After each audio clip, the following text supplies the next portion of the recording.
The trial of Sean, Diddy, Combs, erupting in a Manhattan courtroom in early May 2025, is not just a legal proceeding, it's a cultural earthquake, a seismic unraveling of one of the most towering empires in modern music, exposing a chilling undercurrent of power, control, and alleged criminality that has left the world gasping. Diddy, born Sean Combs in the gritty streets of Harlem, transformed himself into a global icon, a visionary who built Bad Boy Records into a juggernaut that launched legends like Notorious B.I.G. and Mary J. Blige, reshaping hip-hop into a cultural force. His parties were the stuff of legend, glittering spectacles where champagne flowed, A-listers mingled, and the pulse of a new era beat loudly. But now, that empire stands on the brink of collapse, its kingpin shackled by charges that could bury him for life: sex trafficking, racketeering, conspiracy, and interstate transportation for prostitution. These aren't mere accusations. They paint a portrait of a systematic operation, a dark machine where prosecutors allege Diddy wielded his wealth, fame, and iron grip to coerce women into drug-fueled sexual spectacles dubbed Freakoffs, orchestrated with military precision, enforced by threats, violence, and psychological domination.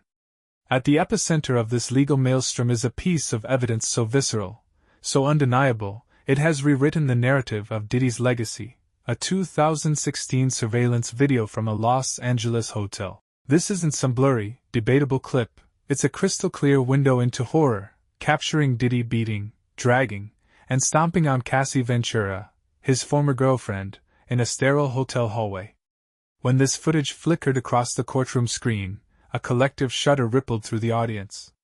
Seasoned defense attorneys, hardened by years of high-stakes battles, averted their eyes, their stoic facades cracking. The judge, a pillar of impartiality, ruled the video admissible without hesitation, and in that instant, the trial transcended legal formalities. It became a public crucifixion of a myth, a reckoning with a truth that had festered in the shadows for decades, ignored by those dazzled by Diddy's charisma and cash. Cassie Ventura, now 38, stepped into the witness box on May 16, 2025, her presence a quiet storm. At 19, she was a rising R&B star, signed to Bad Boy Records in 2006, a young woman whose talent and beauty caught Diddy's eye, and his control. Her testimony was no tear-soaked spectacle. It was a surgical dissection of Diddy's empire, delivered with a chilling calm that made every word land like a guillotine. For nearly 11 years, she said, Diddy owned her life, her apartment, her car, her wardrobe, even her medical records. He wasn't just her boyfriend, he was her puppet master, dictating her every move. But it was her revelations about the Freakoffs that turned the courtroom into a theater of stunned silence. These weren't parties. They were meticulously staged nightmares, marathons of depravity lasting 36 to 72 hours, sometimes stretching to an excruciating 4 days. Fueled by a toxic cocktail of MDMA, cocaine, GHB, ketamine, marijuana, and alcohol, these events were Diddy's dark symphony, with him as the conductor. He chose the lingerie Cassie wore, set the room's temperature to his exact specifications, and barked orders like a dictator, all while hidden cameras captured every moment.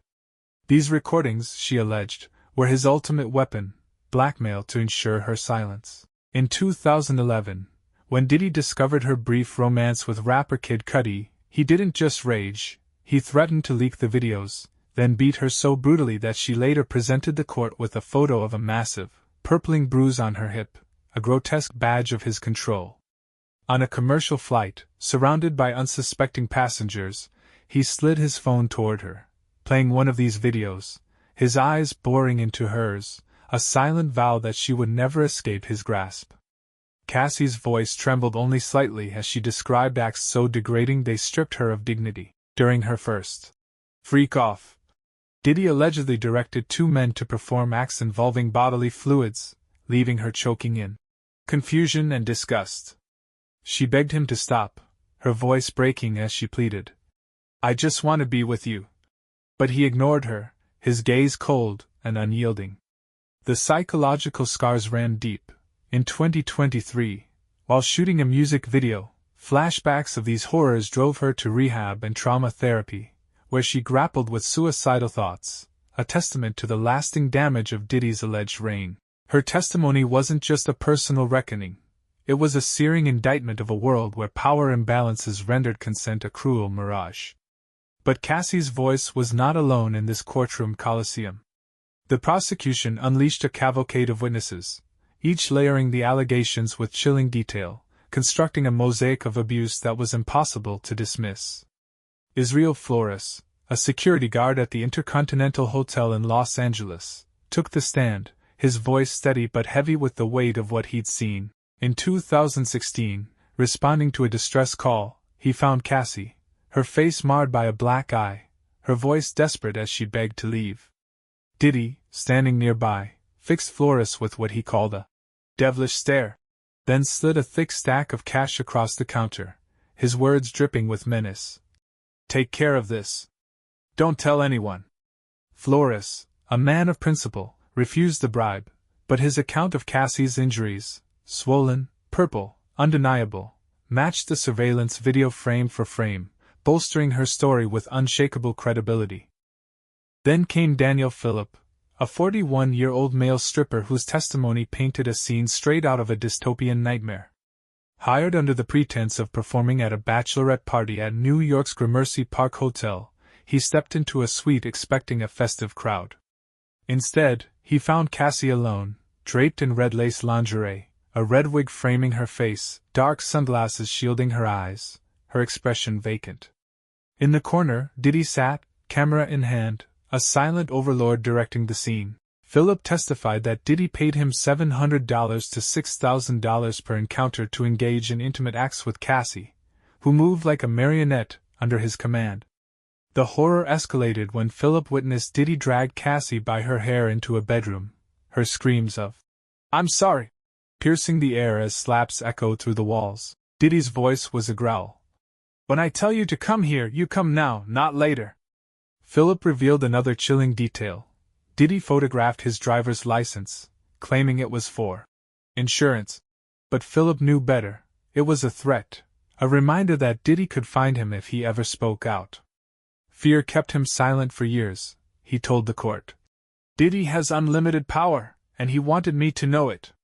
The most bizarre testimony came from Jonathan Audi, a figure whose 2018 outburst at the Trump National Doral Hotel in Miami was once dismissed as the ravings of a lunatic. Armed, wild-eyed, and shouting accusations against Diddy, Donald Trump, and Barack Obama, Audi claimed he was Diddy's sex slave, forced into Freakoffs, and silenced by a $5 million non-disclosure agreement. He spoke of liquid cocaine, hidden cameras, and named attorneys Mark Garagos and Ben Brafman, both known to have represented Diddy. At the time, his words were buried under the weight of his erratic behavior, but now, they resonate with an eerie clarity, echoing Cassie's and Phillip's accounts. Audi's ex-wife, Tonya Troutwine, reportedly confirmed the NDA, signed around their 2014 separation, lending a sliver of credibility to his claims, though his conspiracy-laden rants demand skepticism.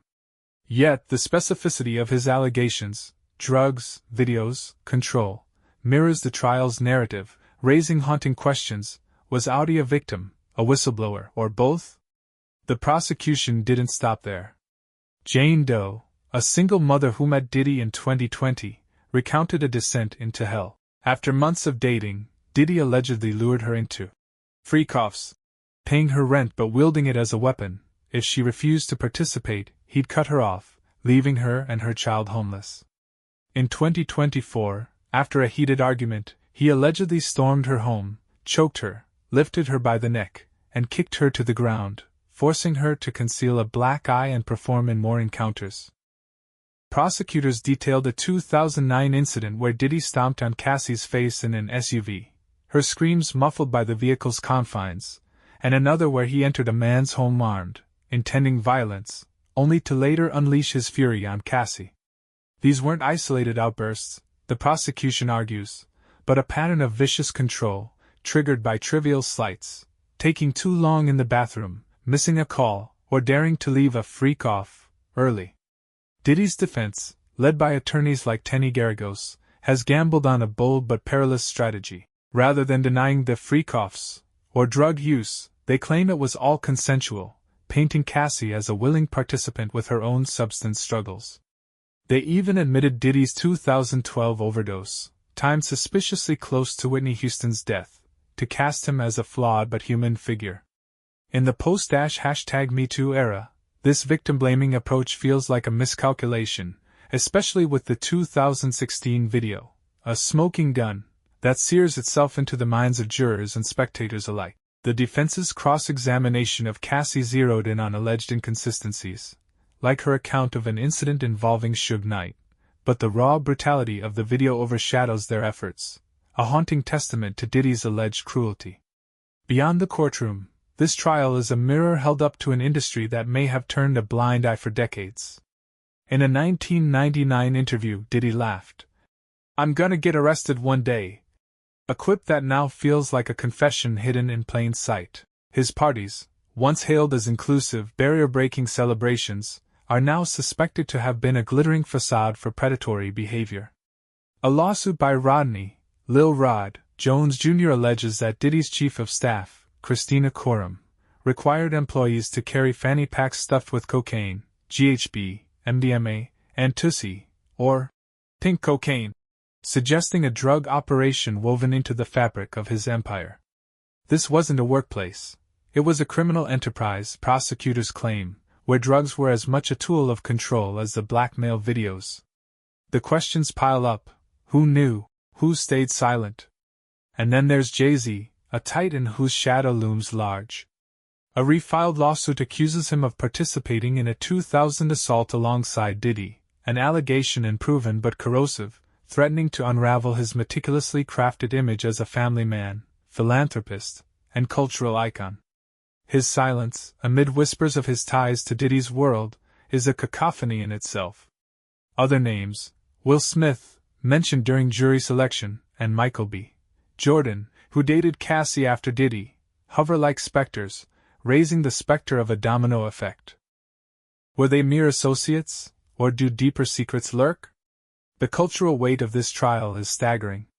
Diddy's rise in the 1990s mirrored hip-hop's transformation into a global juggernaut, a genre that gave voice to the marginalized but also bred moguls whose power went unchecked.